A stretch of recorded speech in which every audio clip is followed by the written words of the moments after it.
narito na naman tayo para sa isang napaka-sweet at nakakakilig na love story nila Kalingap Edu at Ate Viancy. Ulat mo ay aking makilala.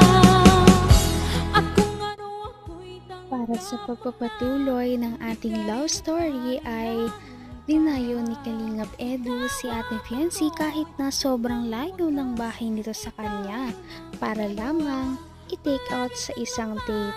At pinaalam niya si Ate Viancy at nakakatuwa dahil pumayag din naman ang mama ni Ate Viancy na sumama siya kay Kalingap Edu. Bakit nga ba siya niyaya ni Kalingap Edu na makipag-date noong araw na yon? Simple lamang dahil gusto daw ni Kalingap Edu na makapag-unwind muna si Viancy dahil nga na-stress siya sa dumaang mga bagyo at mga schoolworks nito sa kanilang paaralan. Kaya magde-date muna sila para makalimutan ng mga ito.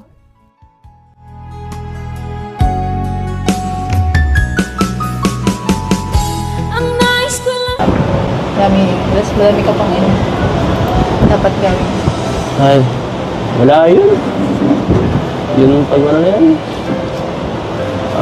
Okay lang yun kahit pa mag-ganon ako. May oras ako para sa'yo.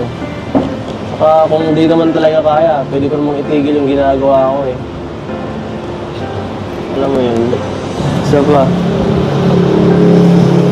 Nangako naman ako sa'yo, di ba? Tanda mo pa? Nahihintayin kita.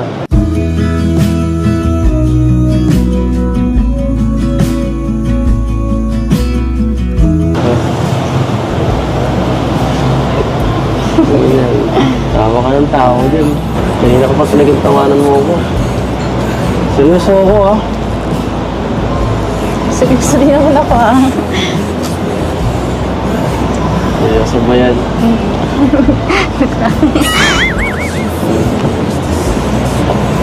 Sige. Okay. Pag kasama kasi kita, hindi ko napipigilan ngumiti. Ayun mo. Mukha ako nakakatawa, ganun. Pambihira. So mga sinasabi mo kasi hindi ko alam kung bola o totoo. Grabe naman ito. Wala na akong oras pang bubula. Alam mo. Ito nga, tumingin ka nga dito. Alam mo. Tanda na ako eh. Wala na akong oras dyan pang bubula. Limited na nga oras ko. Nasayangin ko pa ang oras ko. Gusto ko. Seryoso na. Totohanan na. O bakit ikaw?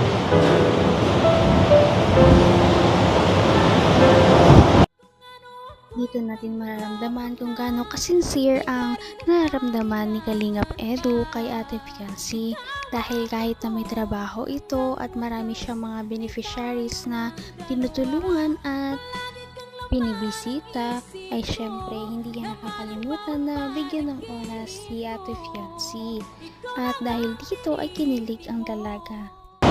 Eh di... Hihintayin kita. Okay.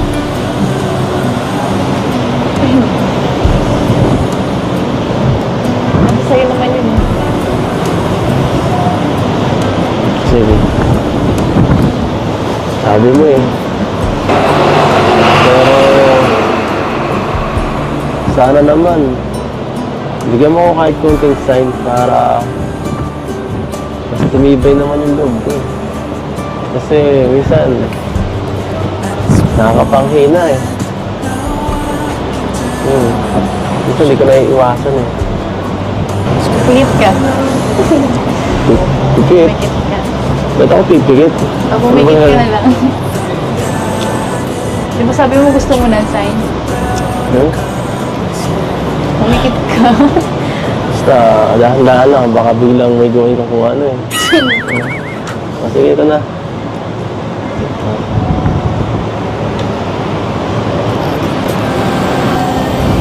Anong gagawin mo? Baby, you stayed on the ground while I was Luoy Inumuna kasi yung velvet, wala ko pagkain eh. Oo, pagkain mo. Hihira ka naman. Pasensya na kasi oh. Yung sasabihin sa akin si Biancy yata eh. Tumarang ka naman sa daan, walang hiya ka. Ano ba yun? Ako sa'yo, tumatalsik yung laway mo. Sabi na nga din. Ayun na pala yung sign. Yun na yung sign. Ano sa iba yan? Ano bang ginawa mo? Ayun na yung sign. Ay. Ang dami mo palang nanan. Siyempre, mahirap makuha ang isang bagay kapag hindi ito pinaghihirapan. Kaya sabi ni Kalingap Edu ay hihintayin niya talaga si Ate Fiancy kahit na anong mangyari. At dahil dito ay na-sure din si Fiancy na meron talaga siyang aasahan kay Kalingap Edu. Kita mahal. Wala yung ganun talaga. So, dalawang isip na ako eh. Ako guys lang. Dalawang isip ako mag-love team. Masyado na ako nasaktan eh. Ilang ulit na eh. Baka umusa ka pa eh. Okay. Yun lang. Alam ko naman eh. Na kabita ako lumuman mo. Pang ano lang yun. Para maging tawag dito. Sobrang swerte ko sa... Kaya ako na ano sa'yo. Nabibiyaan ng mga kung ano-ano. Swerte po ako sa'yo. Talaga. Basta. Pag dumating yung punto na sawa ka na sa akin, tapos tumingin ka nga dito. Tumingin ka na sa akin. Kasi seryoso itong sasabihin ko eh. Yun nga, kapag dumating yung araw na sawa ka na sa akin, yan, tapos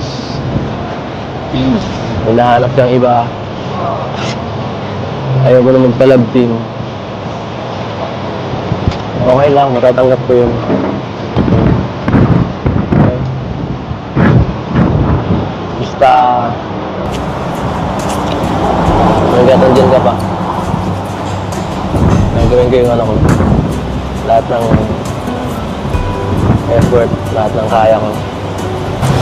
Seryoso mo naman po. Siyempre, ayaw ko naman yung ano. Nakakabigla ang mga sasabihin ni Kalingap Edu dahil ngayon lamang siya parang naging sobrang seryoso sa isang bagay kapag nag-uusap.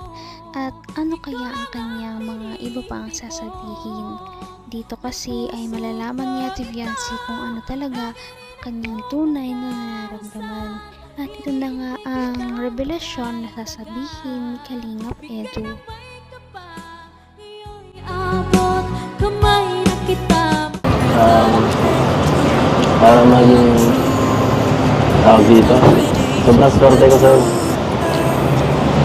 Kaya ako na ano sa'yo.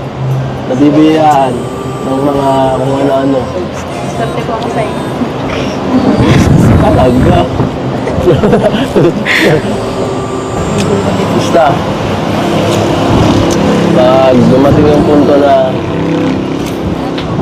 sawa ka na sa akin, tapos tumingin ka nga dito.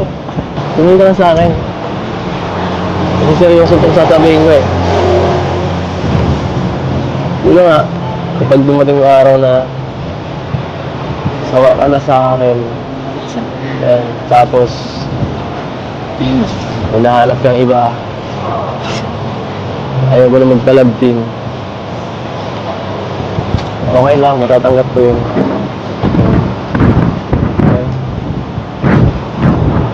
Basta